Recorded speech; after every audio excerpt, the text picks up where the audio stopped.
ಪ್ರಿಯ ವಿದ್ಯಾರ್ಥಿಗಳೇ, ಹಿಂದಿನ ತರಗತಿಯಲ್ಲಿ ನೀವು ಮಾನವರಲ್ಲಿ ಪೋಷಣೆ ಬಗ್ಗೆ ತಿಳ್ಕೊಂಡಿದ್ರಿ. ಈ ದಿನ ನಾವು ಈ ಜೀವಕ್ರಿಯೆಯಲ್ಲಿ ಮುಖ್ಯವಾಗಿರುವಂತಹ ಇನ್ನೊಂದು ಕ್ರಿಯೆಯಾದ ಉಸಿರಾಟ ಕ್ರಿಯೆ ಬಗ್ಗೆ ತಿಳ್ಕೊಳ್ಳೋಣ.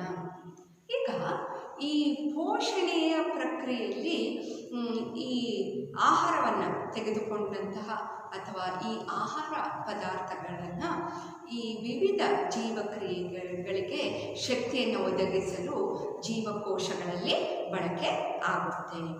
ಅದೇ ರೀತಿ ಕೆಲವು ಜೀವಿಗಳು ಗ್ಲೂಕೋಸನ್ನು ಸಂಪೂರ್ಣವಾಗಿ ಕಾರ್ಬನ್ ಡೈಆಕ್ಸೈಡ್ ಮತ್ತು ನೀರಾಗಿ ವಿಭಜಿಸಲಿಕ್ಕೆ ಆಕ್ಸಿಜನನ್ನು ಬಳಕೆ ಮಾಡಿಕೊಳ್ತವೆ. ಅದೇ ರೀತಿ ಇನ್ನು ಕೆಲವು ಜೀವಿಗಳು ಆಕ್ಸಿಜನ್ ಪಾತ್ರವೇ ಇರದಂತೆ ಅವು ಈ ಪ್ರಕ್ರಿಯೆಯನ್ನು ಬಳಸುತ್ತೆ. ಈಗ ಈ ಎಲ್ಲ ಪ್ರಕರಣದಲ್ಲಿ ಮೊದಲ ಹಂತದಲ್ಲಿ ಏನಪ್ಪ ಅಂದರೆ 6 ಕಾರ್ಬನ್ ಅಣುವಾದ ಗ್ಲೂಕೋಸ್ ಮತ್ತು 3 ಕಾರ್ಬನ್ ಅಣುವಾದ ಪೈರುವೇಟ್ ಆಗಿ ವಿಭಜನೆ ಆಗುತ್ತೆ. ಹೀಗೆ ಇದು ಈ ಕೋಶ ದ್ರವ್ಯದಲ್ಲಿ ನಡೆಯುವಂತಹ ಪ್ರಕ್ರಿಯೆ ಆಗಿದೆ. ಅದೇ ರೀತಿ ಈ ಪ್ರಕ್ರಿಯೆಯಲ್ಲಿ ಈಗ ಉದಾಹರಣೆಗೆ ಈ ಪ್ರಕ್ರಿಯೆ ಈಗ ಈಸ್ಟ್ ಇವು ಬಳಸ್ಕೊಳ್ತವೆ. ಅಂದರೆ ಆಕ್ಸಿಜನ್ ಅನುಪಸ್ಥಿತಿಯಲ್ಲಿ ಈಸ್ಟ್ಗಳು ವಿಭಜನೆಯನ್ನು ಮಾಡಿಕೊಳ್ತವೆ. ಅಂದರೆ ಇದನ್ನು ನಾವು ಊದುವಿಕೆ ಅಂತ ಕರಿತೀವಿ. ಈ ಊದುವಿಕೆ ಸಮಯದಲ್ಲಿ ಈ ಪ್ರಕ್ರಿಯೆಯನ್ನು ಈಸ್ಟ್ಗಳು ಬಳಸ್ಕೊಳ್ತವೆ. ಅಂದರೆ ಈ ಪ್ರಕ್ರಿಯೆ ಆಕ್ಸಿಜನ್ನ ಅನುಪಸ್ಥಿತಿಯಲ್ಲಿ ನಡೆಯೋದ್ರಿಂದ ಇದನ್ನು ಅವಾಯವಿಕ ಉಸಿರಾಟ ಅಂತ ಕರೀತಾರೆ. ಅದೇ ರೀತಿ ಈ ಆಕ್ಸಿಜನ್ ಬಳಕೆಯಿಂದ ನಡೆಯುವಂತಹ ಈ ಕ್ರಿಯೆಯನ್ನು ಇದು ಈ ಪೈರುವೇಟ್ ವಿಭಜನೆ ಅಂದರೆ ಆಕ್ಸಿಜನ್ನ ಉಪಸ್ಥಿತಿಯಲ್ಲಿ ನಡೆಯುವಂತಹ ಈ ಪೈರುವೇಟ್ ವಿಭಜನೆ ಕ್ರಿಯೆಯು ಎಲ್ಲಿ ನಡೆಯುತ್ತಪ್ಪ ಅಂದರೆ ನಮ್ಮ ಈ ಮೈಟೋಕಾಂಡ್ರಿಯಾದಲ್ಲಿ ನಡೆಯುವಂತಹ ಕ್ರಿಯೆ ಆಗಿದೆ.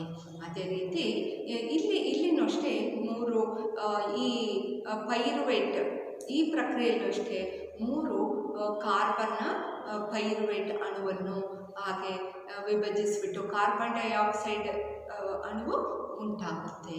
ಅದೇ ರೀತಿ ಇನ್ನೊಂದು ಉತ್ಪನ್ನ ನೀರು ಸಹ ಬಿಡುಗಡೆ ಆಗುತ್ತೆ. ಈ ಪ್ರಕ್ರಿಯೆ ಈ ಆಕ್ಸಿಜನ್ ಅನುಪಸ್ಥಿತಿಯಲ್ಲಿ ನಡೆಯೋದ್ರಿಂದ ಇದನ್ನು ವಾಯುವಿಕ ಉಸಿರಾಟ ಅಂತ ಕರೀತಾರೆ. ಅರ್ಥ ಆಯ್ತು ಮಕ್ಕಳೇ? ಈ ರೀತಿ ಈ ಕೋಶೀಯ ಉಸಿರಾಟ ಕ್ರಿಯೆಯಲ್ಲಿ ಏನಾಗುತ್ತಪ್ಪ ಅಂದರೆ ಅಲ್ಲಿ ಈ ಬಿಡುಗಡೆ ಆಗುವಂತಹ ಶಕ್ತಿ ಇದೆಯಲ್ವಾ, ಇವು ಜೀವಕೋಶಗಳಲ್ಲಿ ಇತರ ಎಲ್ಲ ಚಟುವಟಿಕೆಗಳಿಗೆ ಇಂಧನವಾಗಿ ಬಳಸುವಂತಹ ATP ಅಂದರೆ ಅಡಿನೋಸಿನ್ ಟ್ರೈಫಾಸ್ಫೇಟ್ ಅಣುವನ್ನು ಸಂಶ್ಲೇಷಣೆ ಮಾಡಲಿಕ್ಕೆ ಇಲ್ಲಿ ಬಳಕೆ ಆಗುತ್ತೆ.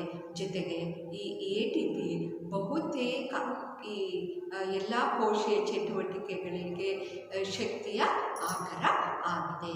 ಅದೇ ರೀತಿ ADP ಅಡಿನೋಸಿನ್ ಡೈಫಾಸ್ಫೇಟ್ ಇನ್ನೂ ಒಂದು ಈ ಫಾಸ್ಫರಸ್ ಅಣುವಿನ ಅಥವಾ ಫಾಸ್ಫೇಟ್ ಅಣುವಿನ ಜೊತೆಗೆ ಸೇರಿದಾಗ ATP ಉಂಟಾಗುತ್ತೆ, ಅಡಿನೋಸಿನ್ ಟ್ರೈಫಾಸ್ಫೇಟ್ ಉಂಟಾಗುತ್ತೆ.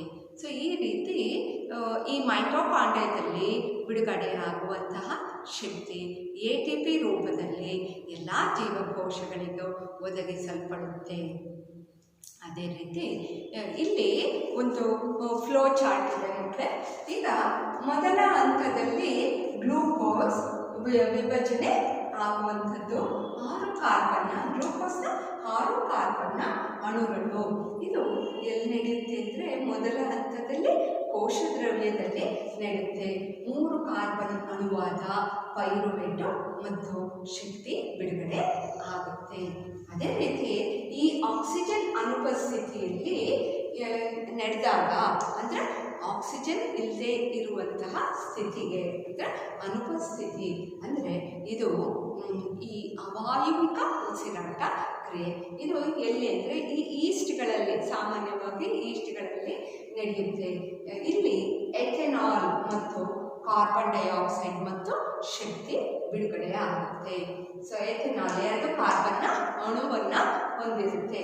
ಅದೇ ರೀತಿ ಕೆಲವು ಸಲ ನಮ್ಮ ಸ್ನಾಯುಗಳಲ್ಲಿ, ಅಂದರೆ ನಮ್ಮ ಸ್ನಾಯು ಜೀವಕೋಶಗಳಲ್ಲಿ ಕೆಲವು ಸಲ ಏನಾಗುತ್ತಪ್ಪ ಅಂದರೆ ಆಕ್ಸಿಜನ್ನ ಕೊರತೆ ಉಂಟಾಗುತ್ತೆ. ಅಂತಹ ಸಮಯದಲ್ಲಿ ಇಲ್ಲಿ ಆಕ್ಸಿಜನ್ನ ಕೊರತೆ ಇದ್ದಾಗ ಈ ಲ್ಯಾಕ್ಟಿಕ್ ಆಮ್ಲ ಅಂದರೆ 3 ಕಾರ್ಬನ್ ಅಣು ಮತ್ತು ಶಕ್ತಿ ಬಿಡುಗಡೆ ಆಗುತ್ತೆ. ಅದೇ ರೀತಿ ಈಗ ಆಕ್ಸಿಜನ್ ಉಪಸ್ಥಿತಿಯಲ್ಲಿ ನಡೆಯುವಂತಹ ಕ್ರಿಯೆ ಇದು ಎಲ್ಲಿ ನಡೆಯುತ್ತೆ ಅಂದರೆ ಮೈಟೋಕಾಂಡ್ರಿಯಾದಲ್ಲಿ ನಡೆಯುತ್ತೆ. ಸೊ ಇಲ್ಲಿ ಆಕ್ಸಿಜನ್ನು, ನೀರು ಮತ್ತು ಶಕ್ತಿ ಬಿಡುಗಡೆ ಆಗುತ್ತೆ. ಈ ರೀತಿ ಈಗ ಈ ಗಾಳಿಯಲ್ಲಿರುವಂತಹ ಆಕ್ಸಿಜನ್ ಪ್ರಮಾಣ ಅಂದರೆ ಈಗ ನೋಡಿ ಮಕ್ಕಳೇ, ಜಲಚರ ಜೀವಿಗಳು ಮತ್ತು ಈ ಭೂಮಿ ಮೇಲೆ ವಾಸಿಸುವಂತಹ ಅಥವಾ ಈ ನೆಲಚರ ಜೀವಿಗಳು, ಭೂಮಿ ಮೇಲೆ ವಾಸಿಸುವಂತಹ ಜೀವಿಗಳು ಆಗಿರ್ಬೋದು, ಎರಡರಲ್ಲಿ ಈ ಆಮ್ಲಜನಕ ಏನಾಗುತ್ತೆ ಅಂದರೆ ಪ್ರಮಾಣ ವ್ಯತ್ಯಾಸ ಇರುತ್ತೆ. ಅದೇ ರೀತಿ ಗಾಳಿಯಲ್ಲಿರುವ ಆಕ್ಸಿಜನ್ ಪ್ರಮಾಣಕ್ಕೆ ನಾವು ಹೋಲಿಸಿದಾಗ ನೀರಿನಲ್ಲಿ ಕರಗಿರುವಂತಹ ಆಕ್ಸಿಜನ್ನ ಪ್ರಮಾಣ ಏನಾಗಿರುತ್ತೆ, ಕಡಿಮೆ ಆಗಿರುತ್ತೆ. ಆದ್ದರಿಂದ ಜಲಚರ ಜೀವಿಗಳ ಉಸಿರಾಟ ವೇಗವು ನೆಲಚರ ಜೀವಿಗಳ ಉಸಿರಾಟ ವೇಗಕ್ಕಿಂತ ಏನಾಗಿರುತ್ತೆ, ಜಾಸ್ತಿ ಆಗಿರುತ್ತೆ. ಯಾಕೆಂದರೆ ಮೀನುಗಳು ಅವು ತಮ್ಮ ಈ ಬಾಯಿಯ ಮೂಲಕ ನೀರನ್ನು ಅವು ಒಳ ತೆಗೆದುಕೊಳ್ತವೆ. ಒಳ ತೆಗೆದುಕೊಂಡಾಗ ಈ ಕಿವಿರುಗಳ ಕಡೆಗೆ ಅವೇನು ಮಾಡ್ತವೆ, ಬಲವಾಗಿ ತಳ್ಳುತ್ತವೆ. ತಳ್ಳಿದಾಗ ಏನಾಗುತ್ತೆ, ಅಲ್ಲಿ ಕರಗಿರುವಂತಹ ಆಕ್ಸಿಜನ್ನು ರಕ್ತದಿಂದ ಅದು ಪಡ್ಕೊಳ್ಳುತ್ತೆ. ಅರ್ಥ ಆಗ್ತದೆ? ಆ ಉಸಿರಾಟಕ್ಕೆ ಕರಗಿರುವಂಥ ಆಮ್ಲಜನಕವನ್ನು ಅದು ಪಡ್ಕೊಳ್ಳುತ್ತೆ. ಈ ರೀತಿ ಈಗ ಮಾನವರಲ್ಲಿ ಉಸಿರಾಟ ಕ್ರಿಯೆಗೆ ಹೋಲಿಸ್ಕೊಂಡಾಗ ಈ 2 ಮೂಗಿನ ಹೊಳ್ಳೆಯ ಮೂಲಕ ಮಾನವ ಉಸಿರಾಟ ಕ್ರಿಯೆಯನ್ನು ನಡೆಸ್ತಾನೆ. ಅಂದರೆ ನಾವು ಗಾಳಿಯನ್ನು ಯಾವುದರಲ್ಲಿ ಒಳ ತೆಗೆದುಕೊಳ್ತೀವಿ, ಮೂಗಿನ ಹೊಳ್ಳೆಗಳ ಮೂಲಕ ನಾವು ಗಾಳಿಯನ್ನು ಒಳ ತೆಗೆದುಕೊಳ್ತೀವಿ. ಈ ರೀತಿ ಈಗ ಇಲ್ಲಿ ನಾವು ಮೂಗಿನ ಮೂಲಕ ಗಾಳಿಯನ್ನು ತೆಗೆದುಕೊಳ್ಳುವಾಗ ಅಲ್ಲಿ ಸೂಕ್ಷ್ಮ ರೋಮಗಳು ಇರ್ತವೆ. ಅದೇ ರೀತಿ ಮೂಗಿನ ಹೊಳ್ಳೆಯಲ್ಲಿ ಈ ಲೋಳೆ ಕರಗಿರುತ್ತೆ. ಈ ಲೋಳೆ ಮತ್ತು ಹಾಗೆ ಈ ಸೂಕ್ಷ್ಮ ರೋಮಗಳು ಏನು ಮಾಡ್ತವೆ ಅಂದರೆ ಗಾಳಿಯನ್ನು ಸೋಸ್ತವೆ. ಈ ಧೂಳಿನ ಕಣಗಳಾಗಿರ್ಬೋದು, ಬ್ಯಾಕ್ಟೀರಿಯಾಗಳು ಆಗಿರ್ಬೋದು, ಇವುಗಳನ್ನು ಅವು ಸೋಸ್ತವೆ. ಅಂದರೆ ಮೂಗಿನ ಶ್ವಾಸಕೋಶದ ಒಳಗೆ ಹೋಗದೇ ರೀತಿ ಅವು ನಮ್ಮನ್ನು ರಕ್ಷಿಸ್ತವೆ. ಅರ್ಥ ಆಯ್ತಾ? ಈ ರೀತಿ ಅಲ್ಲಿಂದ ಗಾಳಿಯು ಏನು ಅಂದರೆ ಗಂಟಲಿನ ಮೂಲಕ ಅವು ಶ್ವಾಸಕ್ಕೆ ಚಲಿಸ್ತವೆ. ಅಂದರೆ ಈಗ ಗಂಟಲ ಮೂಲಕ ಅಂದರೆ ಗಂಟಲಿನಲ್ಲಿ ಮೃದ್ವಸ್ಥಿ ಉಂಗುರಗಳು ಇರ್ತವೆ. ಈ ಮೃದ್ವಸ್ಥಿ ಉಂಗುರಗಳ ರಚನೆ ಏನು ಮಾಡ್ತಾವಪ್ಪ ಅಂದರೆ ಇವು ಗಾಳಿ ಹಾದು ಹೋಗ್ಲಿಕ್ಕೆ, ಅಂದರೆ ಗಾಳಿ ಹಾದು ಹೋಗುವಂತಹ ರಚನೆಯನ್ನು ಕುಸಿಯದಂತೆ ಇವು ಕಾಪಾಡಿಕೊಳ್ತವೆ. ಅರ್ಥ ಆಯ್ತು ಮಕ್ಕಳೇ? ಅದೇ ರೀತಿ ಈ ಶ್ವಾಸನಾಳ ಏನಿರುತ್ತೆ, ಈ ಶ್ವಾಸಕೋಶದೊಳಗೆ ಅವು ಅತಿ ಸಣ್ಣ ನಳಿಕೆಗಳಾಗಿ ಅವು ವಿಭಜನೆ ಆಗಿಬಿಟ್ಟು ನಂತರ ಅವು ಏನಂದರೆ ಬಲೂನಿನಂತಹ ರಚನೆಯನ್ನು ಉಂಟು ಮಾಡ್ತವೆ. ಇಂತಹ ರಚನೆಗಳಿಗೆ ಏನಂತ ಕರೀತಾರೆ ಅಂದರೆ ಗಾಳಿ ಗೂಡು ಅಂತ ಕರೀತಾರೆ. ಈ ರೀತಿ ಇಲ್ಲಿ ಈ ಗಾಳಿಗೂಡಿನಲ್ಲೇ ಅನಿಲ ವಿನಿಮಯ ಕ್ರಿಯೆ ನಡೆಯುವಂಥದ್ದು, ಉಚ್ಛ್ವಾಸ ಮತ್ತು ನಿಶ್ವಾಸ ಕ್ರಿಯೆಗಳು ನಡೆಯುವಂಥದ್ದು. ಈ ರೀತಿ ಇಲ್ಲಿ ಒಂದು ಈ ಅನಿಲ ವಿನಿಮಯ ಕ್ರಿಯೆ ನಡೆಯೋದ್ರಿಂದ ಗಾಳಿಗೂಡಿನ ಗೋಡೆಯಲ್ಲಿ ವಿಶಾಲವಾಗಿರುವಂತಹ ರಕ್ತನಾಳಗಳು ಕಂಡುಬರ್ತವೆ. ಅದೇ ರೀತಿ ನಾವು ಉಸಿರಾಡುವಾಗ ಏನಾಗುತ್ತೆ ಅಂದರೆ ಎದೆಗೂಡು ಸ್ವಲ್ಪ ಮೇಲಕ್ಕೆ ಬರುತ್ತೆ. ಅದೇ ರೀತಿ ಒಪ್ಪೆ ಏನಾಗುತ್ತೆ, ಚಪ್ಪಟೆ ಆಗುತ್ತೆ. ಈ ರೀತಿ ಎದೆಗಳು ಆಗೋದ್ರಿಂದ ಗಾಳಿ ಏನಾಗುತ್ತೆ, ಶ್ವಾಸವನ್ನು ತುಂಬಿಕೊಳ್ಳುತ್ತೆ.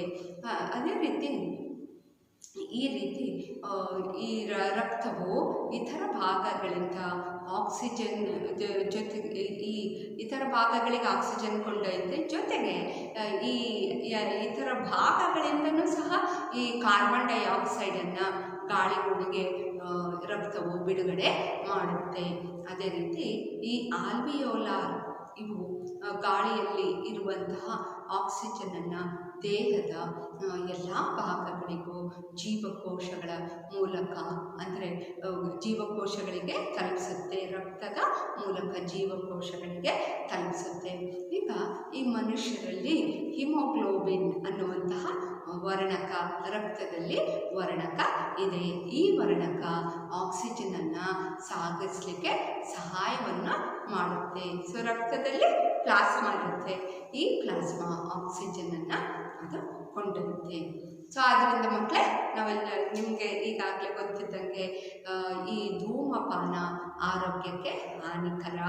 ಅದೇ ರೀತಿ ನಾವು ಯಾವಾಗ ಸ್ಮೋಕ್ ಮಾಡ್ತಾರೋ ಅವಾಗ ಏನಾಗುತ್ತೆ, ನಾವು ಈಗಾಗಲೇ ಹೇಳ್ದಂಗೆ ಈ ರೋಮಗಳು ಮತ್ತು ಈ ಲೋಳೆ ಪದಾರ್ಥ ಮೂಗಿನಲ್ಲಿರುತ್ತಲ್ವ, ಇವು ಏನು ಮಾಡ್ತವೆ ಅಂದರೆ ಈ ಬ್ಯಾಕ್ಟೀರಿಯಾ, ಧೂಳಿನ ಕಣಗಳು ಶ್ವಾಸಕೋಶವನ್ನು ಪ್ರವೇಶಿಸದಂತೆ ಕಾಪಾಡ್ಕೊಳ್ತವೆ. ನಾವು ಯಾವಾಗ ಸ್ಮೋಕ್ ಮಾಡ್ತೀವಿ ಆ ಹೊಗೆ ನಮ್ಮ ಮೂಗಿನ ಮೂಲಕ ನಾವು ಬಿಟ್ಟಾಗ ಏನಾಗುತ್ತೆ, ಈ ರೋಮಗಳು, ಈ ಸೂಕ್ಷ್ಮ ರೋಮಗಳು ಏನಾಗ್ತವೆ, ಹಾಳಾಗ್ತವೆ. ಈ ಗ್ರಾಣ ಕೋಶಗಳು ಸಹ ಇವು ಹಾಳಾಗುವಂಥ ಚಾನ್ಸಸ್ ಇರುತ್ತೆ. ಸೊ ಆದ್ದರಿಂದ ಆವಾಗ ಏನಾಗುತ್ತೆ, ಈ ಸೂಕ್ಷ್ಮ ಜೀವಿಗಳು ಶ್ವಾಸಕೋಶವನ್ನು ಪ್ರವೇಶಿಸ್ತವೆ. ಧೂಳಿನ ಕಣಗಳು ಸಹ ನೇರವಾಗಿ ಶ್ವಾಸಕೋಶವನ್ನು ಪ್ರವೇಶಿಸ್ತವೆ. ಸೊ ಆದ್ದರಿಂದ ನಾವು ಈ ಧೂಮಪಾನವನ್ನು ನಾವು ನಿಷೇಧಿಸಬೇಕು. ಆದ್ದರಿಂದ ಯಾಕೆಂದರೆ ಇದರಿಂದ ನಮಗೆ ಕ್ಯಾನ್ಸರು ಉಂಟಾಗುತ್ತೆ. ಅರ್ಥ ಆಯ್ತು ಮಕ್ಕಳೇ?